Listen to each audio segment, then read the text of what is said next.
Okay, so the problem says if a ball is thrown into the air with a velocity of 40 feet per second, the height in feet t seconds later is given by y equals 40t minus 16 t squared feet. And so the ball is being thrown up into the air. It's going to look something like this. And it's going to come back down again. Now you know by plugging in t equals 2 that 2 squared is 4, 16 times 4 is 64. So if we were to just plug in t is equal to 2, we'd get 80 minus 64, which is 16. But that's the position of the ball. The ball is at 16 feet above the ground when time is equal to 2. It could be on its way up, or it might be on its way down. Or we don't know. It could be at the very top, at the peak there, ready to head down again. But what we're interested in here is finding the average velocity. And average velocity just goes back to this basic idea of distance equals rate times time. Velocity is the rate there. So distance is the distance traveled would be equal to the velocity times the time, or the rate of change times the time. But we don't know the velocity. So what we want to do then is to solve for the velocity. So the rate is distance over time. I'll just move that out of the way because I want to bring up the calculator. So average velocity is total distance divided by total time.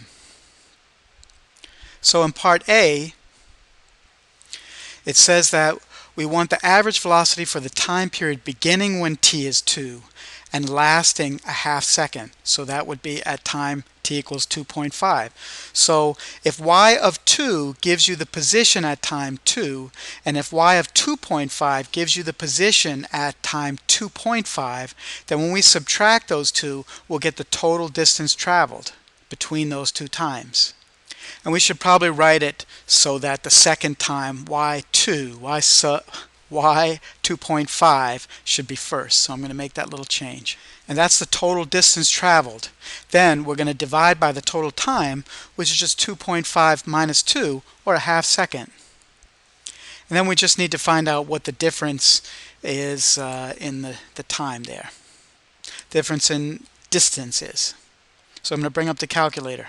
And the first thing I want to do is enter this function, 40t minus 16t squared. Of course, we have to use x instead of t. So the function is in there.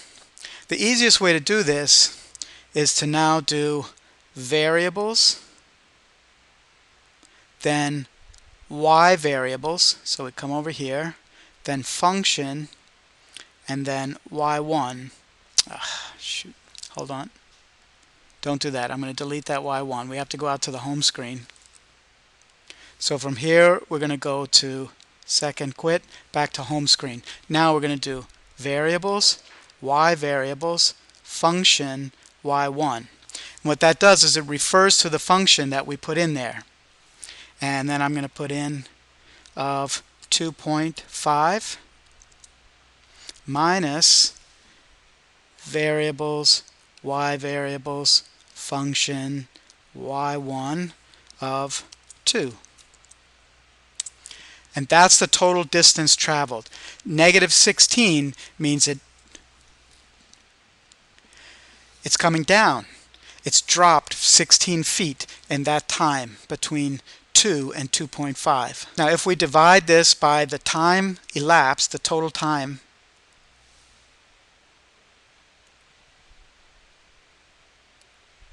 which is 0.5, we get negative 32. And that means it's falling. So it's just the total distance over the total time. So in the first half second between 2 and 2.5, it was falling at a rate of, average rate of 32 feet per second. The minus means falling.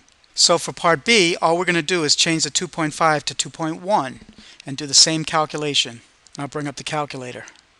To recall, we go second, enter, second, enter, and now all I need to do is change that 2.5 to a 2.1, and I got negative 2.56, and that gives us 25